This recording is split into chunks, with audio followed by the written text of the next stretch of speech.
All right, now you're born then into this, you get born, you go through the fetal stage and you get born, and you're a neonate, a 7-pound neonate. Now, a 7-pound neonate, if you knew at that point, if you were fully conscious, you would know that you were still fully conscious and you were just in a 7-pound neonate. However, the 7-pound neonate gets hungry and it cries. There's hunger and crying and so on, and everybody around you treats you as if you're that neonate. It's just as if you came off the assembly line at Detroit and you drove the car off the line, and then everybody treated you as if you were the car. Therefore, because you were a Chevrolet, you had to drive down roads a certain way, and you had to park in garages a certain way, and you developed a whole concept of the universe based on you being a Chevrolet. While in fact, it was merely the illusion. You got caught in the desires, in the entrapment of the that part of nature which you were in. You've got your feet on the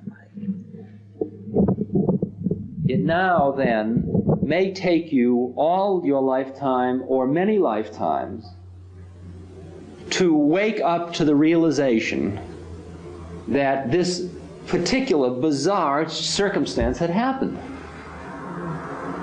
That you got caught in this thing, in this wrong model of who you were.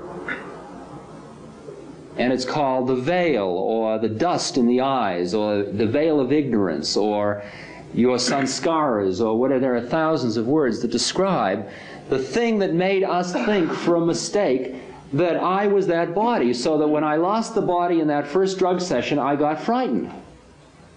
I mean, if I get out of my Chevrolet, I'm not going to get frightened. Even if the Chevrolet goes over a cliff, if I'm not in it, even if I think I'm my body, because I don't think I'm the Chevrolet. But I didn't realize I was in a rent-a-body. You know, not only a rent-a-body, but a rent-a-mind. A rent-a-mind, everybody. That my rational thought process was in nature as well. That was part and parcel of the whole trip I bought when I got born into this thing. See? But it's certainly been seductive, and I certainly thought I was thinking, and that my thoughts were me.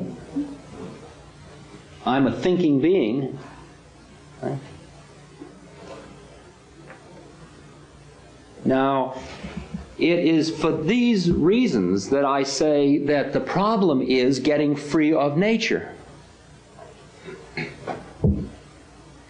So that when you, like I'm up in New Hampshire in a little cabin, see, up in the woods, up in Franklin, in my father's farm. And all around are beautiful trees, and they got red leaves and golden leaves and yellow leaves. And always in the past, I came up to New Hampshire in the autumn to dig the leaves. So I'm sitting in my cabin, and the shutters are all down, and I'm sitting there, and somebody comes in and says, "How can you be in here when all the leaves are so beautiful?" And I say, because I'm not yet free enough to be able to be with the leaves without getting caught in the beauty. Getting caught in the beauty. Now, this business of being caught is the critical matter that is the first step that people undertake in the road to becoming liberated. It is the technique which Gurdjieff has so exquisitely enunciated in his model of self-remembering. And Gurdjieff says it in one way, and Rodney Collin, the disciple of Ouspensky, says it in a slightly different way. Gurdjieff says, your problem is that you identify. You learn to identify as a child with your body, then you identify with your mother's concept of who you are, so you develop social roles, and you identify with the concepts of the universe all around you, so you become a thinking, rational being in a rational system. And then pretty soon when you're angry, you say, I'm angry, and you identify with the anger, and you are anger. And you identify with being in love, and you identify with desires, and you identify with your lusts, and you identify with everything. Just go from one thing. You identify with other people's opinions of you, what Dave Reisman calls the other-directed man. Rodney Collin calls it fascination. He says we're like bees. We just are so fascinated by everything. We're just like going from flower to flower. Like, if you're listening to me and just hearing my words and aren't conscious at this moment that you're listening to me and hearing my words, you're fascinated, you're trapped. That's where you're at. That's what it comes down to. Because all the time I'm talking to you, I'm going,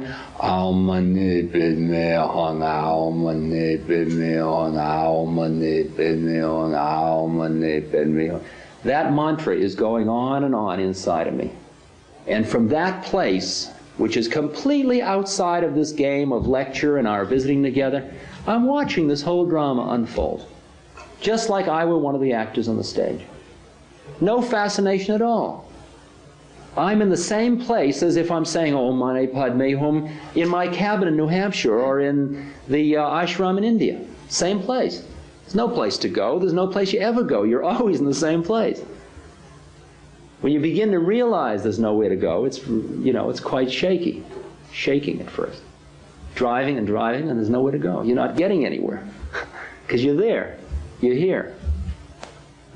Now, the fascination or identification, if you understand that concept, that is the attachment to your senses, and that is the game, is to get free of that.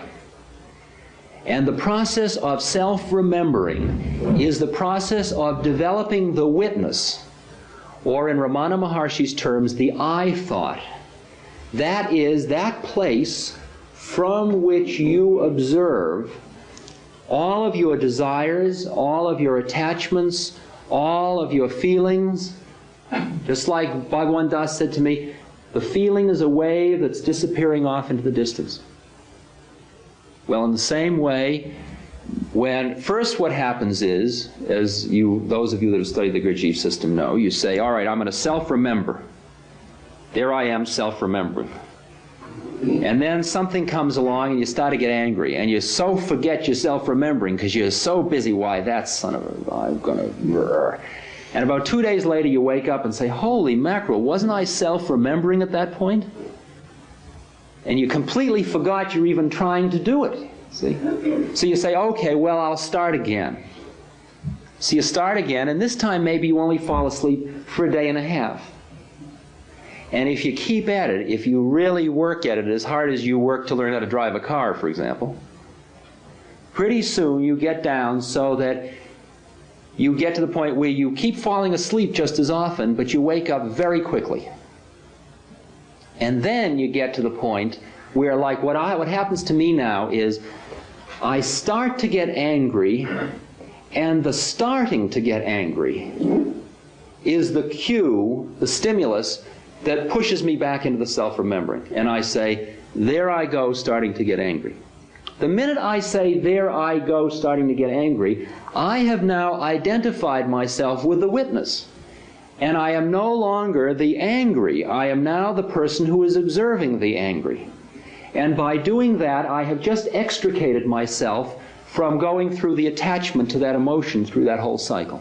You see how that works? That method of developing the witness is a tremendously powerful first step of a two-step operation on this journey, because you begin... What you do is you just observe that which is in nature doing its thing.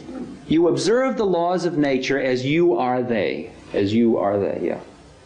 Just like you watch a tree drop its seeds and germinate and grow, and watch big oaks out of acorns grow and all that, you watch the laws of your own personality.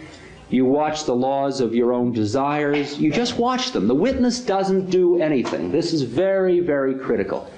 See, a kid will come up to me and he'll say, well, I'll tell you, I use the witness. He said, I'm Catholic and I have, sometimes I masturbate, and then I say, oh, damn it, you did it again. Now that's the witness.